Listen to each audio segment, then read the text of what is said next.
This past week at MCC, we talked about spending time with God. Now, the quality of any relationship in our life depends on the amount of time we put into it. And so even in the case of a husband and wife, when they get caught up in the busyness of life and spend less and less time together, they pretty soon find that the intimacy and sharing disappear, that the feelings maybe of love or being in love get less and less. And pretty soon, other people begin to look more attractive. Now, the same thing happens in our relationship with God. When we get too busy to spend time with Him, things go downhill. We begin to feel distant. The feelings of love fade, and we actually can become obsessed with other things in life, like money or success or achievement or social life or pleasure. Now, for me, for a while, I thought of my relationship with God, spending time with God, something like going to the gym. It was a matter of discipline. It was something that was good for me. And that my struggles came because I'm not a very disciplined person, which is the same reason I struggle with going to the gym.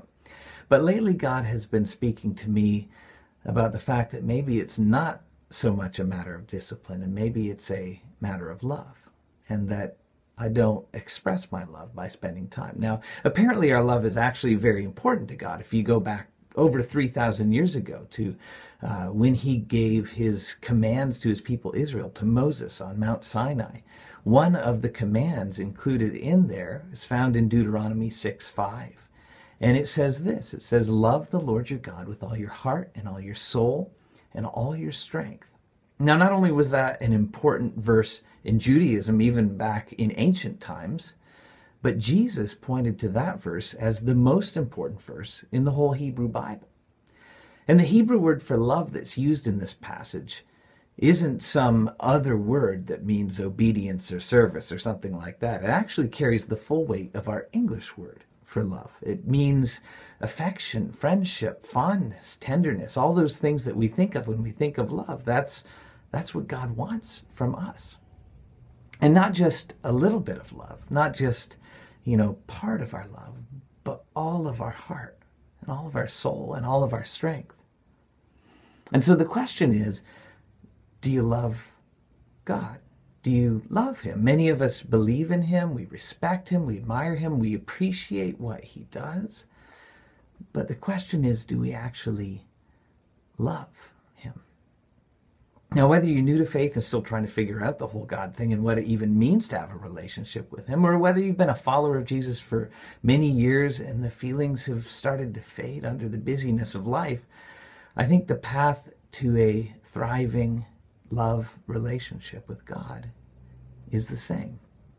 Spend the time. Carve out little blocks of time every day to devote to Him. If you do that regularly, my hunch is that the feelings of love that either you've never had or that you used to have and they faded away, that they'll return. So what do you do in that time? What does it even mean to have a relationship with an invisible being? That's what we're going to talk about this Sunday, September 14th, in a bit of a different format for us that we call MCC Unplugged. We'll have some more discussion this week. It'll be more interactive. The focus is going to be on applying this idea, figuring out how to get it into our lives, and learning from each other about what works and doesn't work. So this is a summary of last week's sermon. We're going to talk about it this week. Hopefully we'll see everyone this Sunday at 10:30 at 5 Crescent Road in Huntsville.